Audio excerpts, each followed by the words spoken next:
Most people pack way too much stuff for road trips. Or worse, they pack all the wrong stuff. I've planned and packed more road trips than I can count. And everyone taught me exactly what matters and what just ends up taking up space. My name is Teresa, and I've visited all 50 states and over 80% of the National Park Service sites. So the tips I share on this channel, they come from real experiences. Packing for a road trip is not like packing for a flight. And if you treat it that way, you're gonna have problems. You don't need to be TSA approved. You need to be able to reach your snacks without having to pull over. Priorities, people. I learned this the hard way in a long desert drive through Utah. I packed all of our snacks neatly in a tote, which somehow ended up out of reach.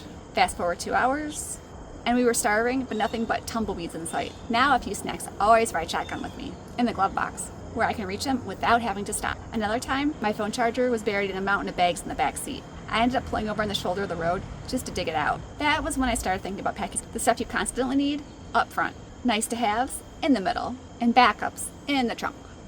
Once I started organizing by reach instead of looks, everything changed. But even if you organize right, you'll still need to bring the right stuff. Let's talk about aspirational packing.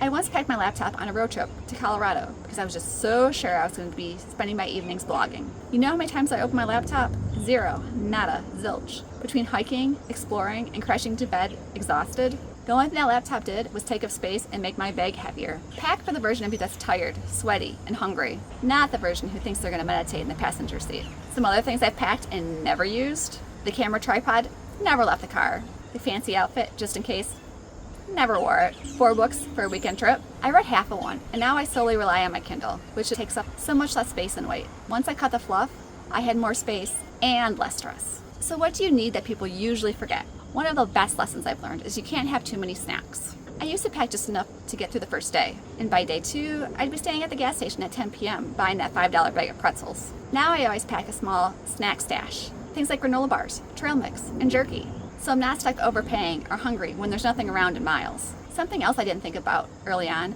was how many things need charging on a road trip. It's not just my phone. It could be a whole carload of phones, or your Kindle, or your dash cam, or even a portable hotspot. On one trip, I was constantly rotating the cords because there was only one usable USB port.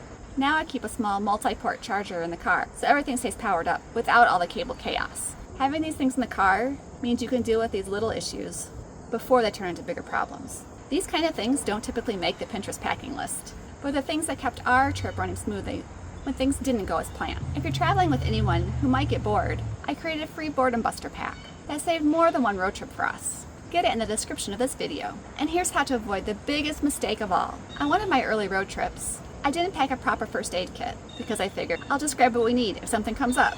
Well, something did come up. I scraped my knee in the middle of a hike in the national forest. No store, no cell service, and nothing but a crumpled napkin in the glove box. That's when I learned that planning it later is not a good idea. It's a gamble, and it's one that rarely pays off. When you pack for real life instead of ideal life, your trip goes better, period. By the way, I made a free weekend travel packing checklist based on everything I talked about in this video. It's linked below if you want to grab it. Next up, I'm sharing how to make planning the trip as fun as the trip itself, with real tips that actually make it exciting instead of overwhelming. Click the video on the screen and I'll share them with you right now. If you've ever dreaded the logistics part, this one's for you.